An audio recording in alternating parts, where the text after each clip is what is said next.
لە درێژەی چالاکی هەفتانەیدا ساڵۆنی لاپەڕەنەوەی ناوەندی هەولێری مەکتەبی ڕاگەیاندنی یەکێتی نیشتیمانی کوردستان میوانداری دکتۆر شوان ئادەم ئەیڤەس سەنووسەری گۆڤاری دەرگاوانی کرد بۆ بڵاوکردنەوە و ناسانی یەکەمین ژمارەی گۆڤارەکەی کە تایبەتمەندە بە بواری پەروەردەی میدیایی. دەرگاوان گۆڤارێکی وەرزی تایبەتمەندە بە پەروەردەی میدیایی کە وا دەزانم یەکەمین گۆڤار بێ لە مێژوو ڕۆژنامەگەری کوردیدا فۆکەس بکاتە سەر بابەتێکی دیاریکراو ئەویش بە ئامانجی باش پەروەردەکردنی نەوەی نوێ ڕۆژنامەوانان و چاودێریکردن و ڕێکخستنی ئەو بەرەمانەی کە لە میدیای کوردیەوە هەم بەرهەمێنرێ هەم بەکارهێنرێ.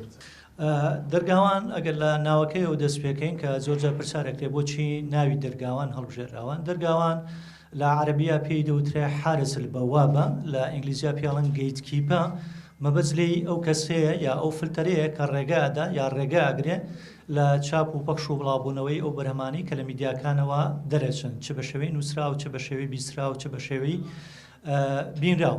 دەرگاوان گۆڤارێکی وەرزی تایبەتمەندە بە پەروەردەی میدیایی لە هەرێمی کوردستان. دەرگاوان ئامانجی ڕێخستنەوەی پیشەیانە و یاساییانەی ناوەڕۆکی ڕاگەیاندن و ڕۆژنامەگەری کوردیە لە ڕێگەی بڵاوکردنەوەی ڕێنمایی و هۆشیاری میدیایی و خوێندن و پەروەردەی میدیایی و چەند بوارێکی دیکە.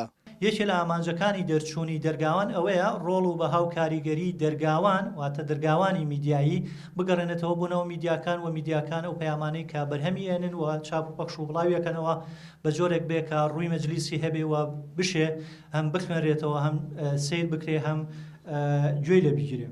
یەکێ لەو دەرگا سەرەکیانەی کە ئیشمان لەسەر کردووە خوێندن و پەروەردەی میدیاییەکە ئەمە چەپکێکە لە ئێستا لە ئاستی توێژنەوەی میدیایی لە وڵاتانی ئەوروپا و خۆراوایە بە چڕی ئیشی لەسەرەکرێ بگرە سەرەتاکەی ئەگەڕێتەوە بۆ ساڵانی حەفتاکان و لە ساڵانی هەشتاکانە ڕێکخراوێکی نێودەوڵەتی وەکو یونسکۆ کە کۆنفرانسی نێودەوڵەتی لەسەر کردووە بۆ گرنگی دەرخستنی ڕۆڵی خوێندن و پەروەردەی میدیایی و یەکێ لە ڕاستپاردەکانی کە هەبوو ئەوە بوو خوێندن و پەروەردەی میدیایی ببێتە منهەجێک لە قۆناغەکانی پێشچوونە قوتابخانەوەتە لە ڕۆزەوە دەست پێکاتەوە وەکو قۆناغی پێشچوونە زانکۆ و پەیمانگاکان بخوێنرێ و شارەزا بێت.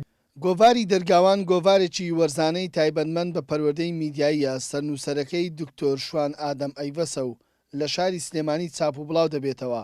لە کۆرەچیشدا ساڵۆنی لاپەڕەنەوەی ناوەندی هەولێری مەکتەبی ڕاگەیاندنی یەکێتی نیشتیمانی کوردستان میوانداری سەرنووسەرەکەی کرد بۆ ناساندن و بڵاوکردنەوەی ژمارەیەکی گۆڤاری دەرگاوان لە شاری هەولێر. کاروان مەسعود، گەلی کوردستان، هەولێر.